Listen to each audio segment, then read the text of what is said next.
Good morning doctor గారు. ఏంటి problem? Problem ఏం లేదు, పన్ను కట్టాలి. పన్ను కట్టాలా? చెప్పరేంటి, 20 years ఎక్స్పీరియన్స్. అది కాదు డాక్టర్ గారు, అసలు మీరు కంగారు పడకండి. నేను పన్ను పీకితే అసలు నొప్పి అంటూ మీకు తెలీదు. మీరు మాట్లాడకండి. పన్ను ఈజీ అండి.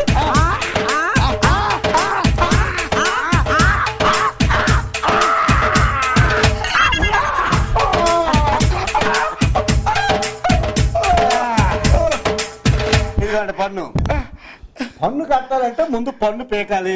పన్ను పీకేసాం, పన్ను కట్టేద్దాం. అయ్యో, నేను చెప్పింది ఈ పన్ను గురించి కాదండి, ఇంటి పన్ను గురించి అండి.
తొందరగా పని కానిచ్చే, ఓటుకు రండి, 1 hour తినాలి.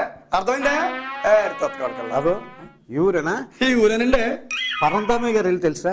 పరందా గారు ఇల్లా అండి, నాకు తెలియపోతాడండి బాబు. ఇగో ఇలా నిబ్బరంగా వెళ్ళిపోతారండి. వెళ్ళిపోయిన తర్వాత గుడి వస్తుందండి, ఆంజనేయ గుడి అండి. ఆ గుడిలో ధ్వజస్తంభం కట్టించుకుందండి అక్కడ నానేనండి బాబు. అక్కడ చాలా తిన్నగా వెళ్ళిపోరనుకోండి, కుడివైపు తిరిగితే పాతపట్ట బంగ్లా వస్తుందండి. అక్కడ మనకేం ఉపయోగం లేదండి, కానీ దాని నుంచి ఎడం పక్క అందులోనే 1, 2, 3, 4 బిల్డింగ్ అండి.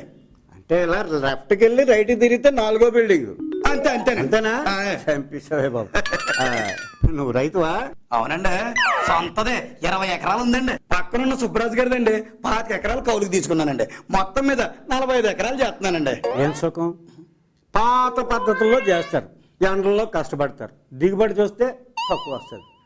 అంటే మీకు వ్యవసాయం గురించి తెలుసా అండి? తెలుసా అని అడుగుతున్నావా? వ్యవసాయంలో చాలా పెద్ద చదువు చదివానయ్యా. బాబు, సూటు బూటు వేసుకున్నారు కదా, మీకు వ్యవసాయం గురించి ఏం తెలుసులే అనుకున్నానండి. అనుకున్నావా?